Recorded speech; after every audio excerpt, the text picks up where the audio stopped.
All right, I'm here on the floor with and he's the It's me. author, or the creator, writer of Son of Hitler. I am the co-creator and the co-writer of Son of Hitler. All right, I just wanted to make sure I got Absolutely, yes.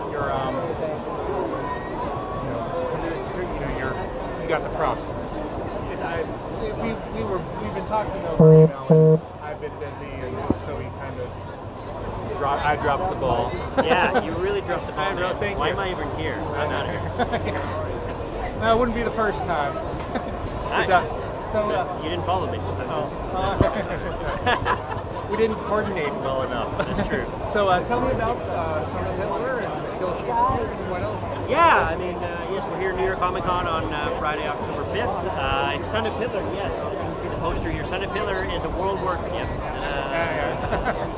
World War II. It's a World War II historical fiction thriller.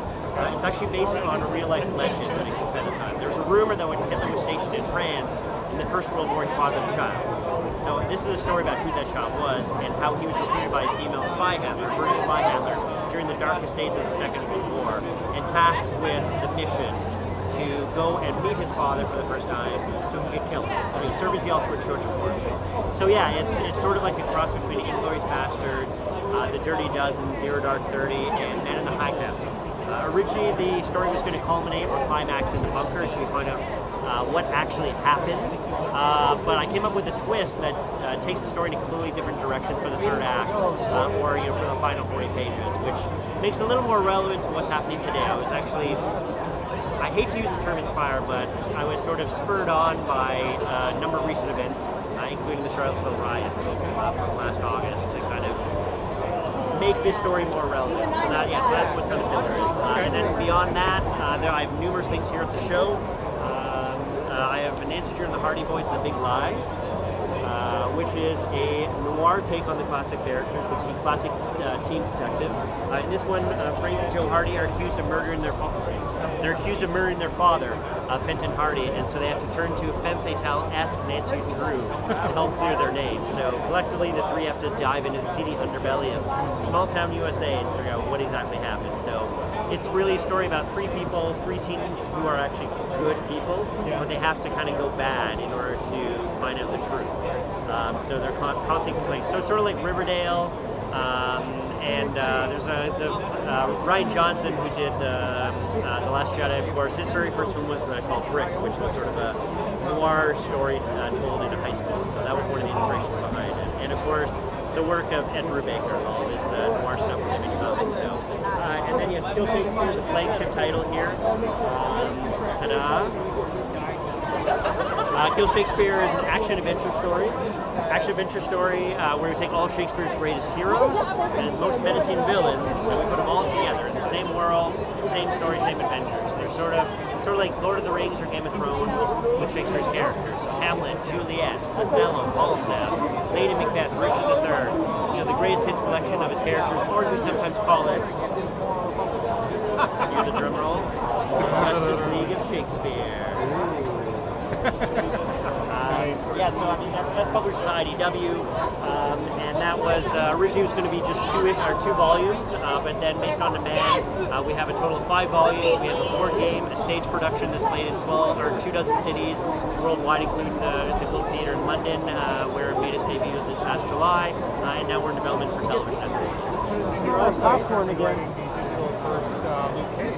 Yes. Look at that. Look at all these posters. Look at that. Luke Cage, yes. It's part of the new Marvel MDO, so Marvel digital only. So the first 4 issues have been released exclusively online through Comixology and then Marvel.com. And the next 2 will be coming out later this month and will be collected in late November. So this one, it's obviously a Luke Cage story. It's set in the midst of Harlem's worst ever heat wave.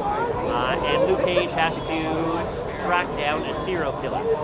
So just to make things worse, not only is the heat wave and a serial killer that's trying to take down the 1% of Harlem, in addition to that, Luke is diagnosed with CTE, chronic trauma encephalopathy. I know I'm butchering the pronunciation, I'm sorry. But yeah, CTE is the football concussion syndrome. So it's something that's suffered by athletes, by soldiers, by veterans. And so Luke is, as you know, I mean, Luke has bulletproof skin. He's unbreakable from the outside, but inside it's a completely different story. And so it's almost like a worst case scenario. There's nothing you can do about this. And so yeah, it's a really interesting story. It deals with the different stages of grief, but on top of that, there's some great action sequences. We have Iron Fist in here, his best buddy Danny Rand, and then Omega Red. Does Danny Rand go around telling people he's the Iron Fist like every other panel? No, he does not. Okay, no, he does not. I've done a small little spin on him. In this one, he's actually quite a bit of fun. And I mean, what's great is, I mean, you have Luke with his daughter Danielle, with his best friend Danny, with his diagnosis. So he's trying to figure out, who am I right now? Who am I going to be? And on top of that, he's got to find the serial killer. And so we've got some really great action sequences, and it's a lot of fun. Well, thank you for taking the time to talk with us, and I will definitely, once I finish reading Son of Hitler, about halfway through.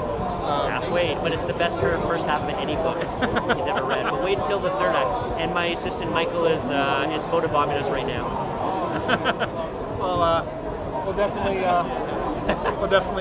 do a more in-depth interview if you'd like. That would be amazing. And so, thanks again for thank you. enjoy the rest of the con. I will.